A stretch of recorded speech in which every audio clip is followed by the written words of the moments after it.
নমস্কার, আমি সুপর্ণা রান্নাঘরে আর একটা রেসিপি নিয়ে চলে এলাম। তো একদম আমি আজকে আপনাদের ঘরোয়া পদ্ধতিতে মাটন রান্না করা দেখাবো, যেটা আমরা বাড়িতে মাংসর ঝোল হিসাবে রবিবার দিন স্পেশালি বানাই।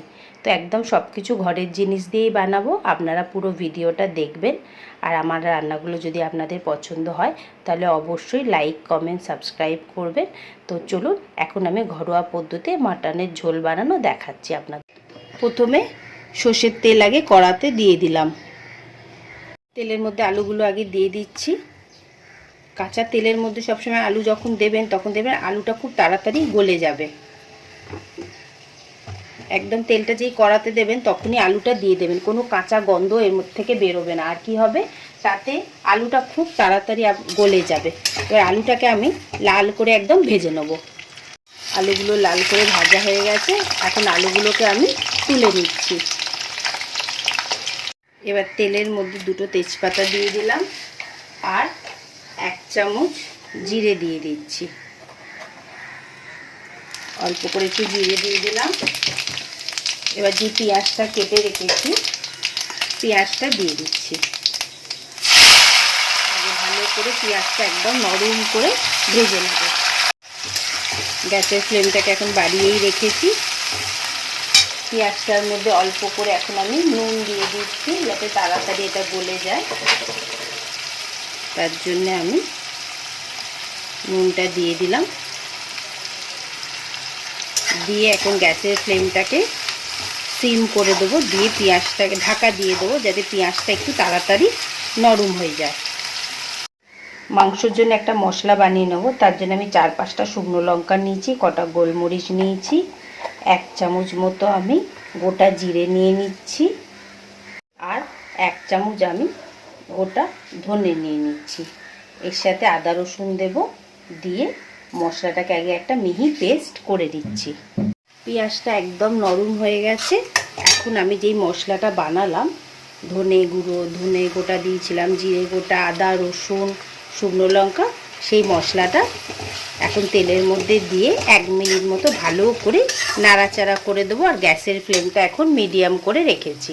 কিছু মশলা এর মধ্যে দিয়ে দেবো। আরও আমি কিছুটা হলুদ দিয়ে দিলাম, অল্প আরেকটু গুঁড়ো লঙ্কা দিলাম, আর কাশ্মীরি লঙ্কা দিয়ে দিলাম। দিয়ে এখন প্রত্যেকটা জিনিসকে ভালো করে মিক্স করে নেব। মাংসটাকে একটুখানি আমরা কষিয়ে নিচ্ছি, কারণ আমি পাঁঠার মাংসটাকে না সিটি দিয়ে নিয়েছিলাম, সেই ভিডিওটা করা হয়নি। আমি ভেবেছিলাম হয়তো ভিডিওটা হয়েছে, কিন্তু দেখলাম না, ভিডিওটা হয়নি। মাংসটাকে একটুখানি মশলাটা 1 মিনিট মতো নাড়িয়ে নেব, তারপরে আমরা মাংসটা দেবো এর মধ্যে। এবার আমি মাংসগুলো সব দিয়ে দিচ্ছি, যেগুলো আমি সেদ্ধ করে নিয়েছিলাম আগে। সব মাংসগুলো দিয়ে দেবো। এখানে আমার 800 মাংস আছে। এবার মাংসটার সাথে মশলা দিয়ে এবার পুরোটাকে ভালো করে কষবো। আর লক্ষ্য রাখবেন যাতে তলাটা না ধরে যায়। মাংসটা যত আমরা কষবো, আর যেহেতু গোটা সব আমি বেটে মশলাগুলো দিয়েছি, তার জন্য মাংসটার টেস্টটা আরও ভালো হবে। আর এটা একদম ঘরোয়া পদ্ধতিতেই বানাচ্ছি। এর মধ্যে আমি টমেটো আর কাঁচা লঙ্কাটা দিয়ে দিলাম।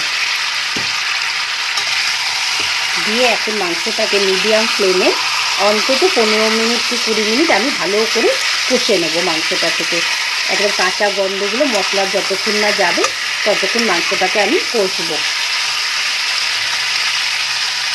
এবার আমি আলুগুলোও দিয়ে দিচ্ছি, যাতে আলুগুলোও কিছুটা মাংসর সাথে গলে যায় কষতে কষতে। আলুগুলো মিশিয়ে দিচ্ছি, আর মাংসটা দিয়ে আস্তে আস্তে তেলও বেরোতে ছেড়ে গেছে।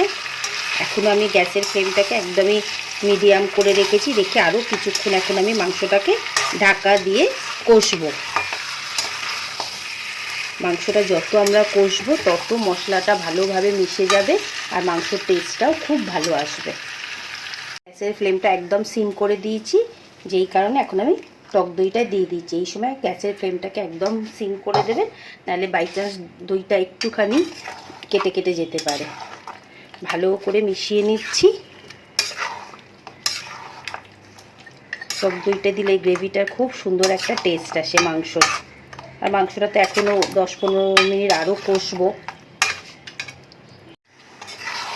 আর মাংসর যেই যখন প্রেশার কুকারে দিয়েছিলাম জলটা এখন আমি সাইডে রেখে দিয়েছি, একটু ওর মধ্যে জল মিশিয়ে আমি জলটাকে এখন গরম করে নেব। এটার মধ্যে গরম জলটা দেব আমরা। আগে মাংসটা ভালোভাবে কষে নেব, তারপরেই সব কিছু দেব। গ্যাসের ফ্লেমটা একদম সিম করে রাখবেন এই সময়টাতে। এখনই মাংস থেকে একটা সুন্দর গন্ধ আসতে শুরু করে দিয়েছে। মশলা থেকে আস্তে আস্তে দেখুন তেল বেরোতে শুরু করে দিয়েছে। আর মিনিট 5 আমি এটাকে ভালো করে কষবো। কষে আমি সাইডে গরম জল বসিয়ে দিয়েছি, সেই গরম জলটা মাংসর মধ্যে এখন দিয়ে দেবো। দেখবেন আপনারা এইভাবে অবশ্যই একবার করবেন, বাড়ির সব ঘরোয়া জিনিস দিয়ে মাংসটা খেতে খুবই ভালো লাগে। আর যে কটা আমি মশলা দিয়েছি এখানে, সে কটা মশলা তো আপনারা দেখেইছেন, আর সবাই বাড়িতেও থাকে সেগুলোকে, তো সেগুলো দিয়েই করবেন।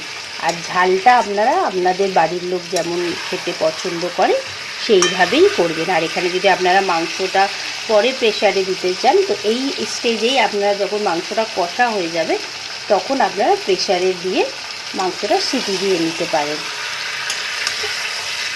আমি সেই জন্য আগে সিটি দিয়ে নিয়েছি, আপনারা চাইলে পরে দিতে পারেন। আর আলুটা যদি স্কিপ করতে চান সেটাও করতে পারেন। পাঁঠার মাংসতে আমরা জানেন তো একটুখানি আলুটা ভীষণই পছন্দ করি, সেই জন্য আমি আলুটা দিয়েছি এখানে। এবার আমি পাঁঠার মাংসের জলটা দিয়ে দিলাম, যেহেতু আমি একটু গ্রেভি মতোই করব সেই জন্য পুরো জলটা দিয়ে দিলাম। এখন মাংসটাকে মিডিয়াম ফ্লেমে আমি ভালো করে ফুটিয়ে নেব। আমি মিডিয়াম করে দিলাম, দিয়ে একটা ঢাকা দিয়ে দিচ্ছি। এখন এটা 5-10 মিনিট একটু ফুটুক ভালো করে। মাংসটা অনেকটাই ঝোলটা কমে গেছে। এবার আমি অল্প করে একটুখানি গরম মশলা দিয়ে দিচ্ছি, আর অল্প করে একটু ঘি দিয়ে দিলাম। দিয়ে মাংসটাকে ভালো করে নাড়াচাড়া করে নিয়ে একবারে ঢাকা দিয়ে এখন মিনিট 10 এইভাবে রেখে দেবো। আপনারা বলবেন রেসিপিটা কেমন লাগলো। আর আমার রান্নাগুলো যদি আপনাদের পছন্দ হয় তাহলে অবশ্যই লাইক, কমেন্ট, সাবস্ক্রাইব করবেন। এইভাবে একদিন ঘরোয়া পদ্ধতিতে বানিয়ে দেখবেন, মাটনটা খেতে খুব সুন্দর হয়।